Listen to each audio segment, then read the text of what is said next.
అధికారుల నివేదికల ప్రకారం హుజూర్ నగర్, కోదాడ, కుంటతుర్తి, సూర్యాపేట జిల్లాలో 30 సెంటీమీటర్లకు పైగా వర్షాలు కురవడం, దీనివల్ల పెద్ద ఎత్తున పంట నష్టం, ఆస్తుల నష్టం, కొంత ప్రాణ నష్టం జరిగిన సందర్భంలో రాష్ట్ర ప్రభుత్వం వైపు నుంచి ప్రజల్ని సంపూర్ణంగా ఆదుకోవాలి, ప్రజలకు ఒక విశ్వాసం కల్పించాలన్న ఆలోచనతోటి ఈరోజు నేను పర్యటన చేపట్టి సూర్యాపేట జిల్లా కోదాడ శాసనసభ నియోజకవర్గానికి పర్యటనకు రావడం జరిగింది.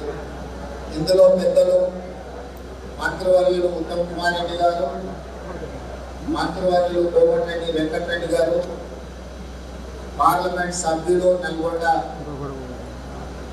కుందూరు రఘువీరెడ్డి గారు, ఉత్తమ్ పద్మావతి గారు, కోదాడ శాసనసభ్యురాలు మందుల సామ్యుల్, ఉగటూరు ఎమ్మెల్యే గారు, కలెక్టర్ గారు, ఇతర ప్రజాప్రతినిధులు, అదేవిధంగా సాగునీటి, విద్యుత్ శాఖ, R&B, పంచాయతీరాజ్, ఇతర శాఖలకు సంబంధించిన అధికారులు క్షేత్రస్థాయిలో గత 3 రోజుల నుంచి నిరంతరం ప్రజలకు అందుబాటులో ఉండి ప్రజల్ని ఆదుకునే ప్రయత్నం చేసి ప్రాథమికంగా సూర్యాపేట జిల్లాలో జరిగిన ప్రాణ, ఆస్తి, పశు నష్టము, ఆస్తుల యొక్క నష్టాన్ని అంచనా వేసుకొని కలెక్టర్ గారి నేతృత్వంలో ఉత్తమ్ కుమార్ రెడ్డి గారి సమీక్ష సమావేశంలో వారు ప్రాథమిక నివేదికలు రాష్ట్ర ప్రభుత్వానికి ఇవ్వడం జరిగింది.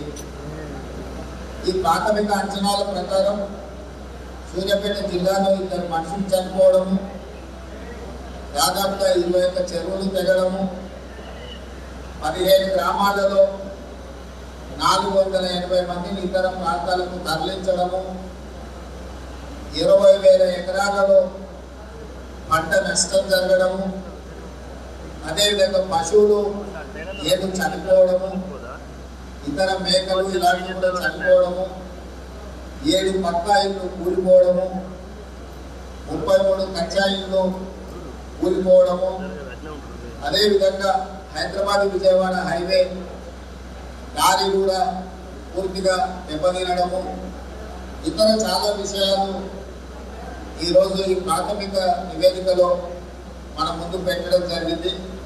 అదేవిధంగా తుంగతుర్తిలో కూడా పశువులు చనిపోవడము, చెక్ డ్యామ్లు డ్యామేజ్ అవ్వడము, అదేవిధంగా ఇల్లు కూలిపోవడము, ఇతర అంశాలను కూడా స్థానిక శాసనసభ్యులు నా దృష్టికి తీసుకురావడం జరిగింది. అత్యధిక వర్షపాతం వల్ల విపత్కర పరిస్థితులు ఏర్పడినప్పటి నుంచి ప్రభుత్వం నిరంతరం మంత్రులను, శాసనసభ్యులను క్షేత్రస్థాయిలో ప్రజలకు అందుబాటులో పెట్టి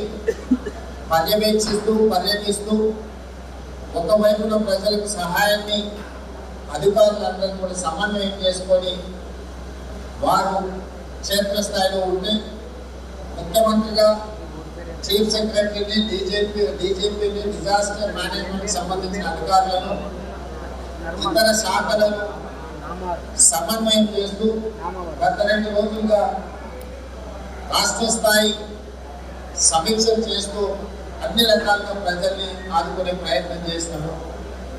ఈ ప్రయత్నంలో ఎక్కువగా ప్రాణ నష్టం జరగకుండా, పంట నష్టం జరగకుండా, విద్యుత్ కోతలు ఎక్కడైనా విద్యుత్ సరఫరా అంతరాయం కలిగినా ఎంబడెంబడే వాటిని పునరుద్ధరిస్తూ ప్రజలకు అన్ని రకాలుగా సహాయాన్ని అందిస్తూ పునరావాస కేంద్రాలను ఏర్పాటు చేస్తూ అధికారులు రాత్రి పగళ్ళు పనిచేసి చాలా కష్టపడ్డారు. మనస్ఫూర్తిగా మా మంత్రులను, ప్రజాప్రతినిధులను, ప్రభుత్వ అధికారులను అభినందిస్తున్నా.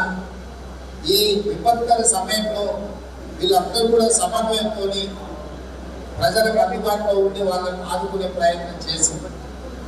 అయినా అక్కడక్కడ దురదృష్టకర సంఘటనలు జరిగినాయి. ప్రాణ నష్టం, ఆస్తి నష్టం, పశు సంపద నష్టం, రకరకాల నష్టాలు జరిగినాయి. దీనికి సంబంధించి ఉదయమే రాష్ట్ర స్థాయి అన్ని శాఖలకు సంబంధించిన principal secretaries, DGP, chief secretary, ఇతర అధికారులను, డిజాస్టర్ మేనేజ్మెంట్ సంబంధించిన అధికారులను వీళ్ళందరితో కూడా ఉదయమే సమీక్ష సమావేశాన్ని ఏర్పాటు చేయడం జరిగింది.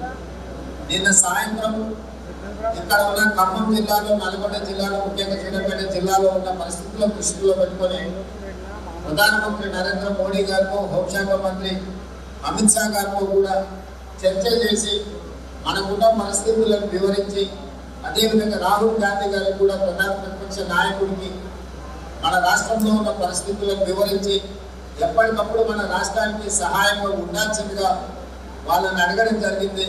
వాళ్ళు ముగ్గురు కూడా అన్ని రకాలుగా రాష్ట్రానికి సహాయంగా ఉంటాము అని చెప్పి ప్రధానమంత్రి గారు, హోంశాఖ మంత్రి గారు, అదేవిధంగా ప్రధాన ప్రతిపక్ష నాయకుడు రాహుల్ గాంధీ గారు స్పష్టంగా మాట ఇవ్వడం జరిగింది.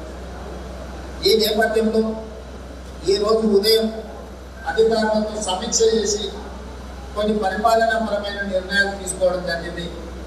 మీ ద్వారా తెలంగాణ ప్రజలకు నేను ఈ అంశాలను వివరించదలుచుకున్నాను.